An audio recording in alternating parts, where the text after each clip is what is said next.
Welcome to this week's Pinty's Pub Chat with Pete. We are in a very toasty Yorkton, Saskatchewan.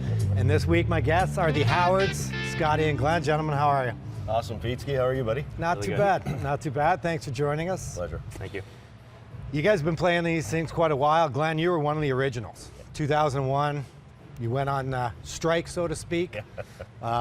Gave up a couple years playing in the playdowns to form these slams. Did you ever think they'd be as big as they are today? I did, absolutely, but I do believe it was because of that little sort of boycott that we did. I think it was one of the best things we've ever done in curling.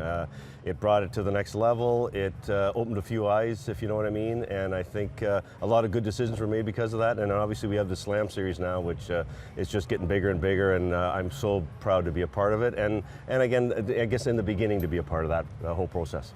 And did it change things for you, Scott? Like when I grew up, I always wanted to go and play in the Brier. And then the Olympics came along, like seeing your dad play in the slams, winning slams. Did it change your focus as a junior player? Yeah, you know what? That's a good question. Obviously, watching my dad play back in the 80s, 90s, well, not the 80s, but the 90s and the early 2000s. Obviously, the Brier was amazing, but the slams have taken off crazy amount in the last couple of years. And you know what? Obviously, our goal was in juniors to play in the slams all the time. And when I was playing with Cam, we actually played in a couple slams in juniors. So you know what? It was always our goal to play in a slam, and I was lucky enough to win one. But I want to win a lot more than that. Yeah, it's not often you have father-son winning slams. You've got the Martins, you've got yourselves. What's it like playing together? Is it, can you get mad at each other and forget about it? You got to tiptoe around, like, what's it like? Because I play with my brothers, but I never. Do you want to take this You one? hear me on the mic when I'm curling with my dad, but you know Does it what? help that he's hard of hearing now? It might be actually, yeah. But no, it's good. It's family. Like we have good rivals on the ice, and we fight quite a bit often. But at the end of the day, he's got the right decision, so Yeah. I got to listen to him. Yeah, it is a dream come true. It's obviously, to play with your kid in anything. What I think this is even more special is this is the big leagues. We're not playing for toasters. We're playing against the best in the world. We're competitive. We're beating up on some teams. We're losing some games, but in the same breath, we're playing against the best of the best. And I got the kid by my side. It's a pretty proud moment for Pops. And now you're in the house together. Like, Scotty, you played lead, and I mean, this is not even a flippant comment, but like, you were sort of middle of the pack lead. And last year you stepped up, you played third, you were incredible. You won a Bonspiel skip, and Glenn was away, coaching Team Muirhead, I believe. Yep. And you took down Gushu in the final. What changed for you between lobbing down some guards and now being just a much better third? No, it's funny. I've been thinking about it for the last couple of years, and once Richie, he had to step back from the game, and then Crusher, he had to step back from the game as well. I thought about it for quite a few months, and I'm like, you know what? I've got a lot of confidence in my throwing abilities, and I said, you know what, boys, I want to really try playing the third position, and you know what, I have no regrets. I've been playing pretty well in the last couple of years, and great decision, and hopefully it keeps paying off. It's definitely worked. I had to take a couple sleeps over that one, to be honest with you. No, not. It's true. He.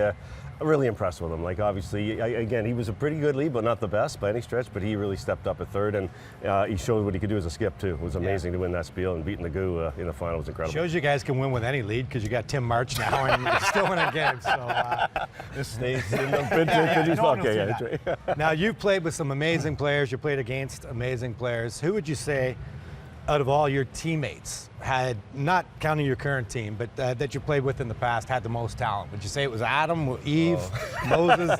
Well, yeah, Adam in men's and Eve in mixed doubles. Yeah. No. Actual question? Yeah. Oh my God, Peter! To me, I've been blessed with some of the greatest curlers ever. Like, you argue, Richie Hart. Unbelievable finesse man. Wayne Madaw, again, arguably probably one of the best throwers ever. Yeah. My brother Russ, I still put him as one of the top curlers. And my, Peter Corner, even Timmy Belcourt, Kent Carstairs back in the day were unbelievable players.